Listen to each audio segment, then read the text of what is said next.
the candidates out there are looking for way more than just a paycheck. That is, for sure. They are looking for culture. Number one, they're looking for an organization that's going to have, a great culture that's going to provide them with a great work-life balance. They're looking for an organization that's purpose-driven. They want to work for somebody that's in it for more than just profit. How are they going to reinvest those dollars that they're making into the community for social impact, whatever that may look like. And I've seen it time and time again. And I think that that's where we come in and we're able to coach a lot of franchise owners to help them understand.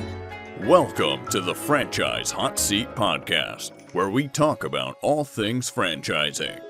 Now, here's your host, Dr. John P. Hayes. My guest today is Aaron Rose. He's a graduate of Palm Beach Atlantic University. More importantly, the founder of Fran Partners, which we're going to learn a little bit more about and find out what Aaron's been up to since he graduated. In 2019, you graduated from Palm Beach Atlantic University, a management degree along with a concentration in franchising, and you graduated summa cum laude. Congratulations. Again, I probably said that 5 or 6 years ago when you graduated. And then after graduation, because you had the concentration in franchising, that sets you up pretty nicely. You went to work for Raw Juice, Super Green Solutions, Resi Brands. You also had completed an internship at United Franchise Group. So you had a great background over 5 or so years of actually working in the field in franchise companies as opposed to being a franchisee, as opposed to acquiring a franchise as some of your colleagues went on to do. But how important was it, Aaron, to get this grounding in franchising before you launched out into your own business? I think it was critical for me. Having a franchise education going into owning my own business and understanding how to support franchise owners was important because I didn't understand franchise needs, before going through the educational program. And I didn't really understand franchise needs before actually working for franchisors.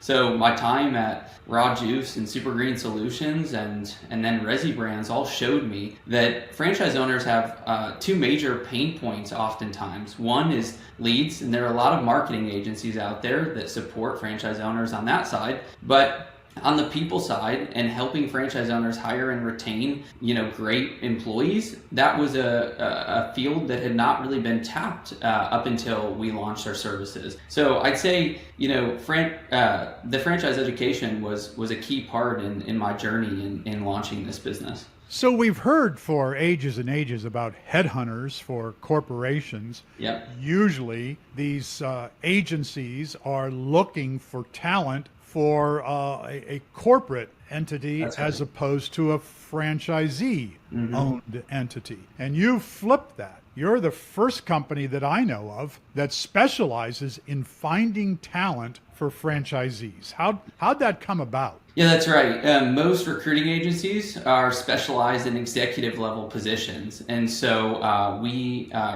found that franchise owners have a need for hiring support on their end, but they're not often looking for executive positions. They're looking for entry to mid-level positions. So we really had to flip the model as it had currently been built in the recruiting sector and find a way to provide services, at a more affordable price point and that catered into what franchise owners were looking for. So when you're hiring for franchisees, you're not just hiring administrative assistant or general manager. Are those jobs that you search for, but is that the majority of what you're doing? We're searching for any type of job that a franchise owner hires for. So we have been doing a lot of sales rep positions. We've done GM positions. We've done assistant managers. We've hired up to COO level positions as well.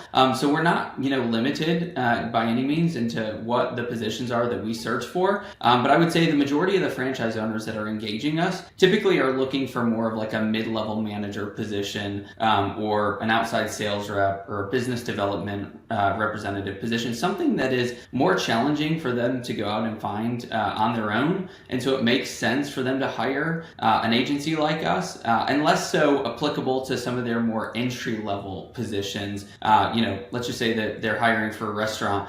Most of the time a franchise owner wouldn't engage us for front of house or back of house workers, but they would engage us for a general manager or an assistant manager, something of that nature. So if they're looking for technicians, a franchisee who owns a painting franchise concept, or handyman, plumbers. You're not searching for the technicians. Not typically, although we are currently building a model that could support them in that venture. Our current price point wouldn't probably make sense for them to hire us for a technician role, although we are still substantially cheaper than a traditional agency. Our current price point of around $6,000 a hire would probably limit them from wanting to work with us on a technician level. But we are in the process of building a new subscription model, which is at the request of quite a few franchise owners that we've worked with. They have ongoing hiring needs that could be at the technician level, it could be at the sales level, it could be management, and they're looking for a subscription service where they can tap into our services on a monthly basis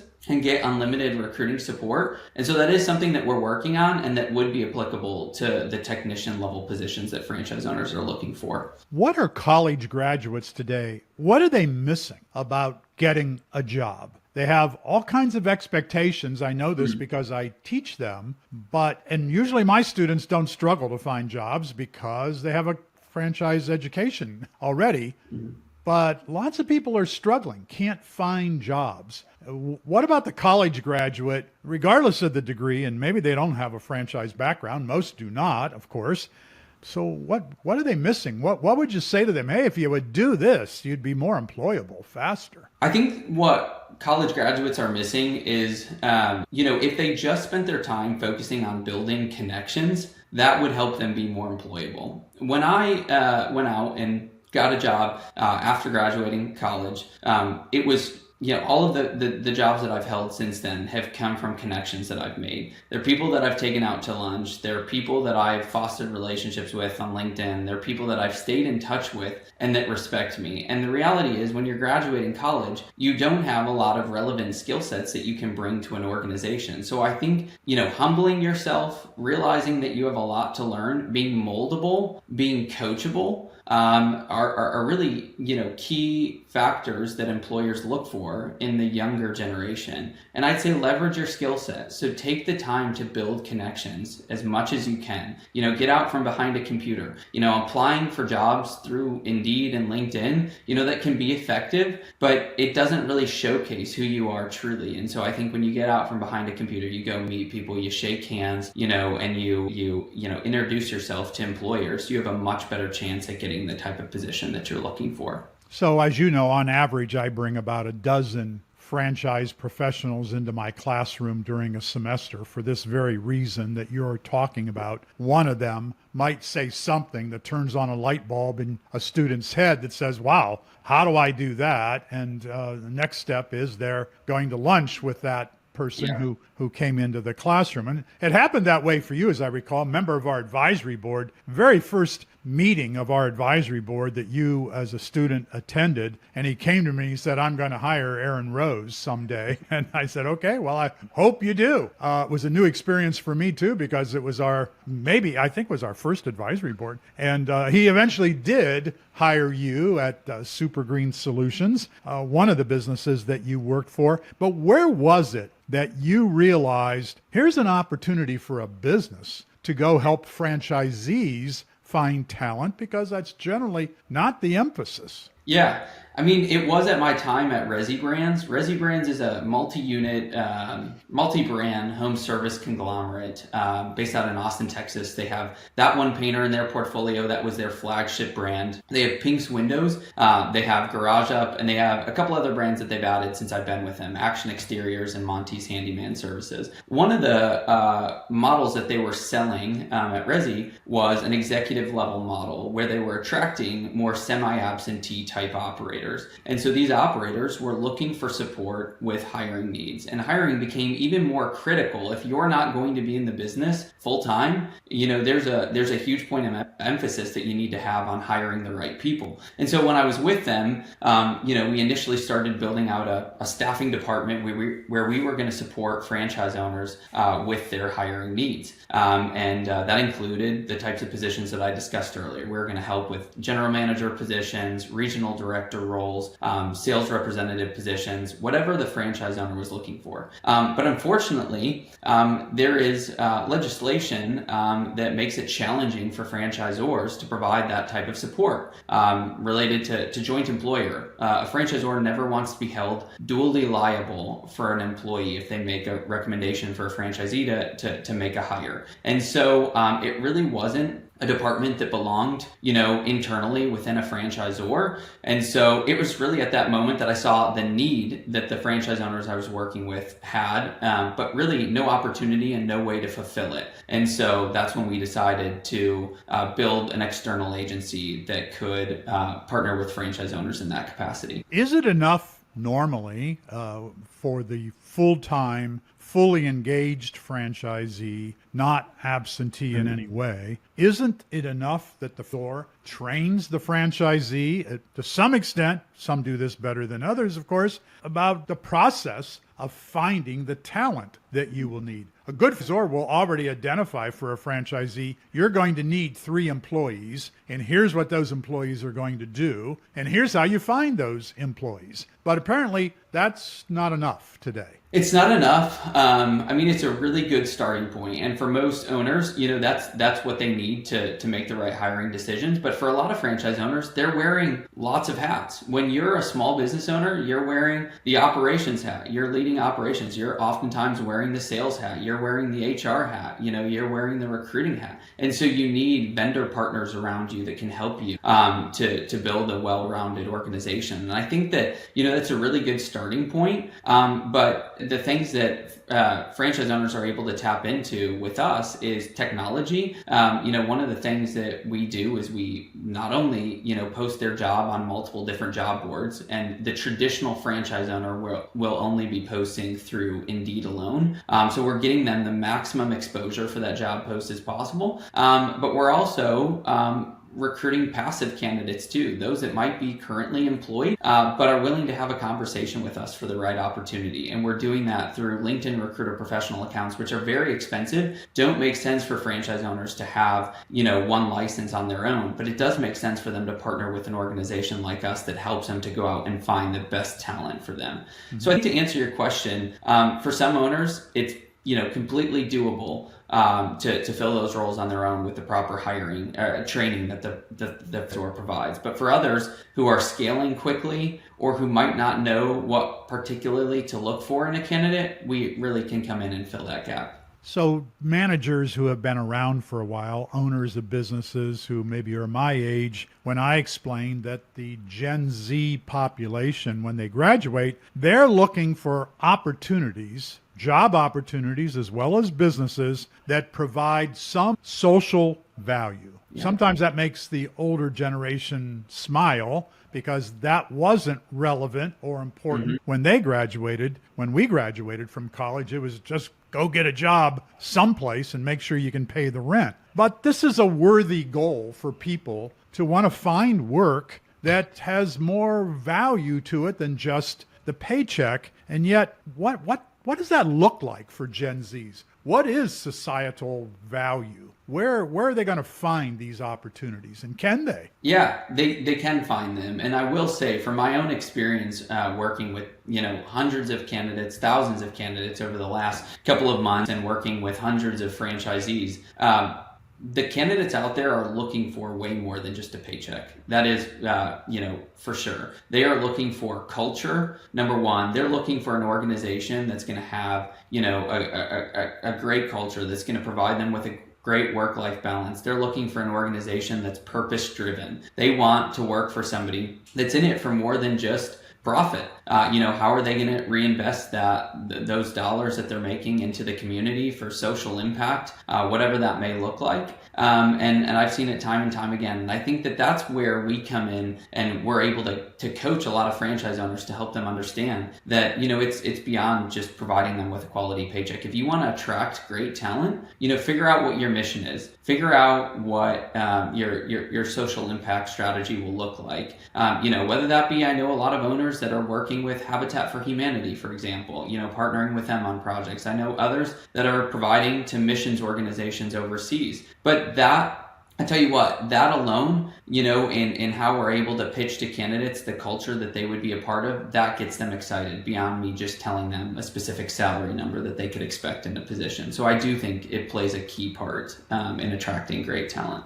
From what you see from people who are applying, the people who you are recruiting, the applicants for jobs, where are they making a mistake, especially in how they think about getting a job and what they expect from an employer? Do you have to retrain them, or do you have to help them see things differently? What would that be? One of the things that we, have to retrain candidates on is to understand that it's some of those soft skills that matter to the franchise owners that we're working with as opposed to hard skills. So people oftentimes submit a resume and they think, okay, these are my skill sets, this is my education, this is my background, and I am highly qualified for the position. But the reality is it goes so far beyond a resume. And what I've found is that it's soft skills that matter to franchise owners. For a lot of these entry to mid-level positions that we're working on, franchise owners are looking for personality. They're looking for communication skills. They're looking for responsiveness. They're looking for likability. They're looking for things that don't show up on a resume. So we have to get candidates to understand that it's not just their resume is not a ticket to getting this position. They really have to showcase who they are to that owner. So one of the things that we like to do in our interview process is keep it very conversational. I want to get to know how a candidate actually communicates. If they're able to build a relationship with me over a short interview, because if they can't, they're probably not going to be a good fit for the majority of the roles that we're hiring for. I want to understand kind of what motivates them, what makes them tick. Why are they applying to this job? Is it a stepping stone for them? Do they have an ultimate goal in life? Because that'll help me to understand, and educate the franchise owner around what will matter to this candidate if they choose to move forward. So I do think that a lot of times it is about re-education, because I think the days are gone where a resume, shows everything that there is to know, about a candidate. We want to get to know how a candidate truly operates and ticks, on a core level. On the few occasions that I've had where a student was not accepted for a franchise internship, which, as you know, we require as part of our program, they've got to go out and interview for these opportunities. And a few occasions, students were turned down. And I was shocked when this initially happened, because that wasn't the case. And I called to find out, asked the employer, why didn't you hire this is a terrific young man in this situation? And the answer came back, no personality, no enthusiasm. Smart, but we want somebody who's going to engage with our customers, and we didn't see that possibility with this person. So I had to go back to the student and coach that student, which must be part of what you do. You're taking time to explain to people the resume. It looks great. Hey, you're summa cum laude and you graduated with a franchise background even. That's not going to be enough to get you a job today, in spite of the fact that everybody says they can't find people for their jobs. Yeah, no, that's exactly right. We do re-educate. We spend time, after we meet with a candidate, before we'll endorse them and put them forward. Sometimes we ask them to hop on another call with us, so that we can explain to them, hey, this is what you should expect going into this interview with the franchise owner. These are some of the things that I would recommend you highlight as part of your background. These are some of the things that matter to that owner. So it is re-education. It's also re-education, on the franchisee side, and helping to set proper expectations. The interesting thing is a lot of franchisors, a lot of franchise owners, they come from corporate America. So they, might be a lawyer, by trade, and they are purchasing, let's just say, a service-based business. They know how to hire other lawyers and, other legal assistants, other, paralegals, but they don't know how to hire, an outside sales rep for their service-based business or a general manager. So it's helping, in the same sense, to educate the franchise owner, on the things that they should be looking for that would make a quality hire. Because that's what my team brings to the table, is franchise experience, and that's what I think the value is that they see in us. It's not just the service that we're providing them; it's the education that we're providing them on what to look for in these candidates.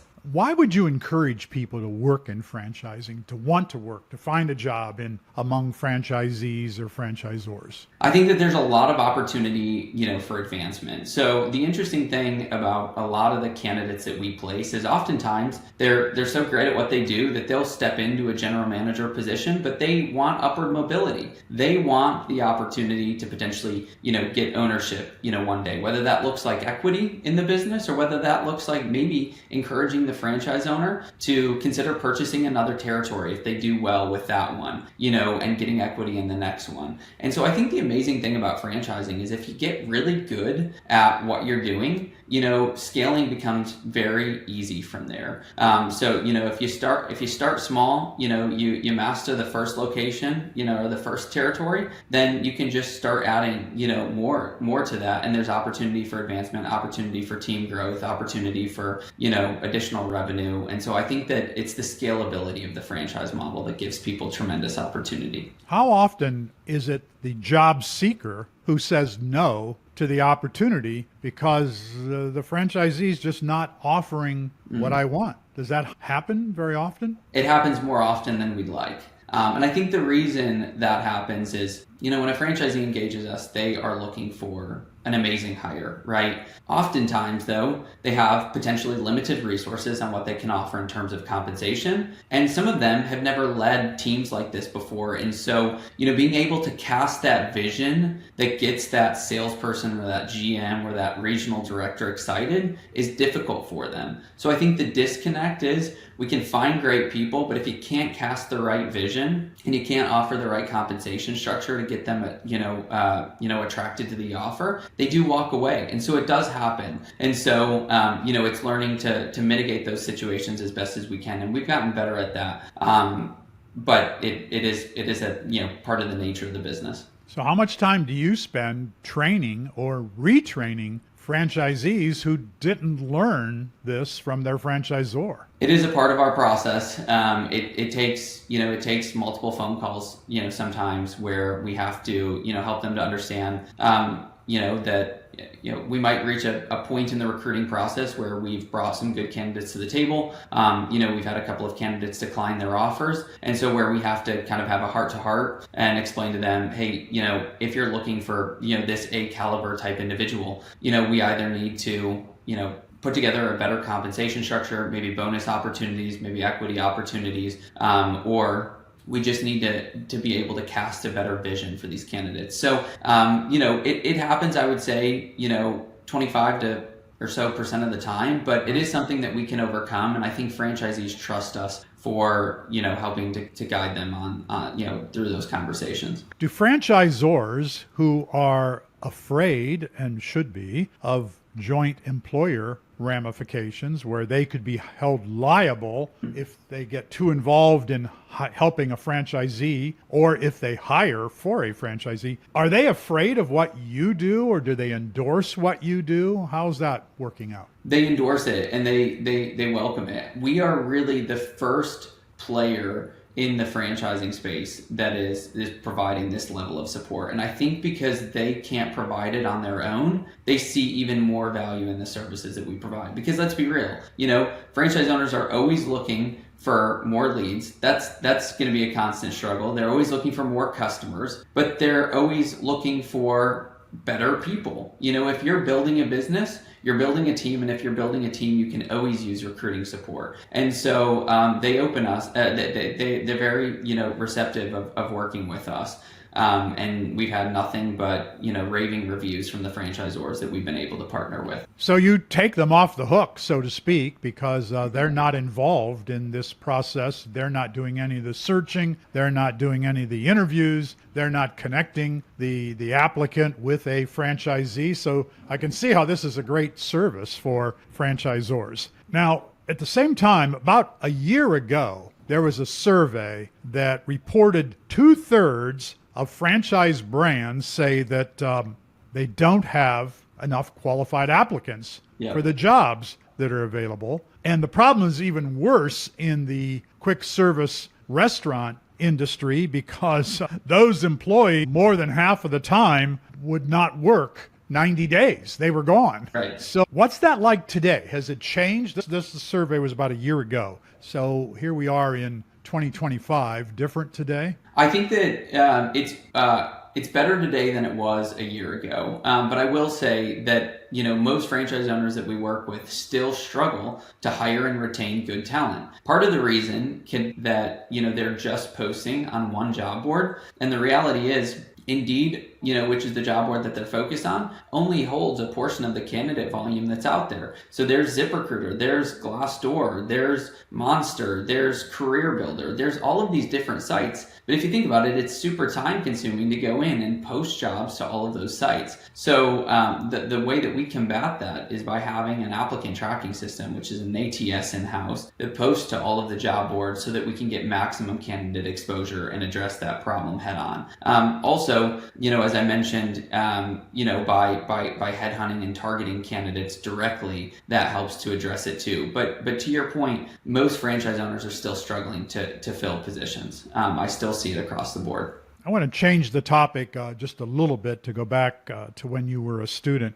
What did you learn? What did you learn about franchising that made you have a desire that you would go to work for a franchise company? Most people don't even know that's possible. They don't think in those terms. What was it that you learned that said, okay, rather than become a franchisee at this point, which you might have done and might someday do, you decided, I'm going to go the employment route? I think, what I've realized early on is I'm very impact motivated, less financially motivated. And one of the things that I saw is that the franchise path is allowing people who might not have that $1 million idea to get into business for themselves. And so I saw it as a way to create more prosperity in the world, and a way for, people who might not be super entrepreneurial, that might not be super innovative, to get an opportunity to provide a better life for their family. And so I think that's what attracted it to me, initially, and why I was so passionate about it and why I built a career in it. Financially, are graduates today taking jobs that pay less than they should or that they did a couple of years ago? And is it because they're more impact oriented like you? They're not as oriented towards making the dollar. That's not as important. Yeah, I would say that, a lot of the new graduates that I work with, they are looking for culture over compensation. They are looking for, social impact, as you mentioned, over compensation. So I would say, there's a healthy mix out there. I think that, it's kind of about how you value yourself. I see people who graduate school and they think of themselves as a $15 to $20 an hour employee. And unfortunately, that's what they'll be if that's what they think of themselves at. If you think of yourself as, a $30, $40 or $50, an hour employee, then you'll be that as well. So I think it's what matters to you. And so often you have to make, sacrifices in one area for another. So if you're, culture and impact motivated, maybe the pay won't be as well. But if you are, financially motivated, there are jobs out there that pay well. And especially with a background in franchising, if you're trying to go into the franchising space, I think that you can get a well-paying job, early out of the gate. And when you say well-paying, are you talking about $50,000 or $100,000 when you're just coming out of college? Yeah, I think that, there are plenty of jobs out there that pay around that $100,000 mark. So, does that mean you're going to get it right out of school? No, you got to put in the work. So as long as you, have a path and you're continuing to, put the effort in, I think that there is a path within the first couple of years to be making six figures. No doubt in my mind. So a lot of employers say you're right out of college. You've been learning from textbooks, maybe from professors who haven't really been in the field working for quite some time. Technology has changed as well. What are you going to offer me for $100,000? And one of the things that we find in franchising is if you have franchise knowledge, you're way ahead. Yep. Because these employers can't find those kinds of people. So what are the college graduates who don't know about franchising? What are they missing? Yeah. So, well, I think to go back to your initial question, yes, you don't have a lot of knowledge when you're coming out of school. If you do have a franchise education, that's great because you're coming in, 10 steps ahead of the game as other applicants for a particular role. But I think what you do have, what you can have is grit. You can have determination. You can have, I think about my time at United Franchise Group and what Ray Titus used to say. If you don't have the knowledge, put in the time. So be the first one in and the last one out. And that's the mentality that I've always had. I'm going to go the extra mile because I don't have the 30 years of corporate experience that, some of these people in the organization do. So I'm going to be, putting in a lot of extra time to prove to them that I want to continue to grow, that I have that hunger, that I'm coachable, that I'm moldable. Again, it kind of goes back to those soft skills. I think that's what you have to offer an organization. What do you see as the major mistakes or big mistakes that franchisees are making in the hiring process? And what do you retrain them on most often? What do you wish they knew coming in to visit with you that they don't know, that their franchisor didn't teach them? I think one of the big challenges with small business ownership and franchising in general is it's difficult to create redundancy. What I mean by that is, if you're building a franchise, let's just say a service-based business, you're hiring a salesperson, you're hiring a couple of technicians. You don't typically want to overspend on labor. And so you might only have one outside sales rep. You may only have a couple of technicians. You may only have one manager. And so the challenge becomes, if there is turnover, it creates a major gap in the business. And so whereas if you compare that to a traditional corporation with access to a lot of resources, there is a lot of redundancy typically. And so I think that's one of the major challenges that the franchise owners we work with, experience, is that if they lose somebody, they are desperately trying to make a hire and quickly because they need to fill that position. And I think that tends to lead to bad hiring decisions. Whereas if you have more time to put into interviewing, vetting, doing reference checks, doing background checks on candidates and really getting to know them and making sure that there's synergy, it will create a more sustainable business long term. And I think that has been what we've found to be one of the major challenges. Is there anything you wish you had done differently to prepare yourself for the job market? You did really well. You got out there and you were employed right away, but something that might come to mind that would be helpful to a graduate who's coming up, that make sure you do this before you leave the university? I would say, going back to this, the key is just to network.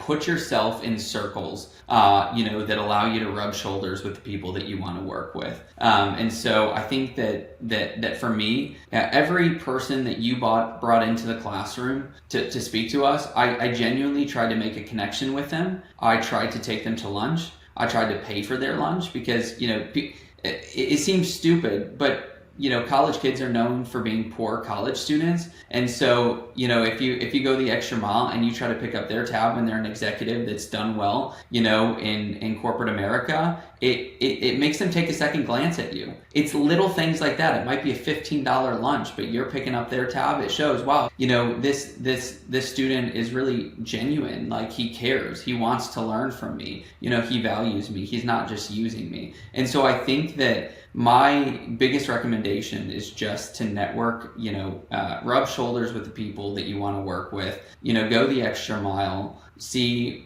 how you can participate in some of their ventures that they have, and just try to build genuine connections. An example of how easy that could be, and this always surprises me, when I'm talking to an executive, maybe they're in their 40s or 50s, and I ask them about getting together for lunch, oftentimes they say, could we eat at the campus cafeteria? It's been a long time since I've been there. And many of our students would say, let's go any place other than the cafeteria. I've been eating there for 4 years. It's enough already. But a lot of executives like to relive that experience of the college campus.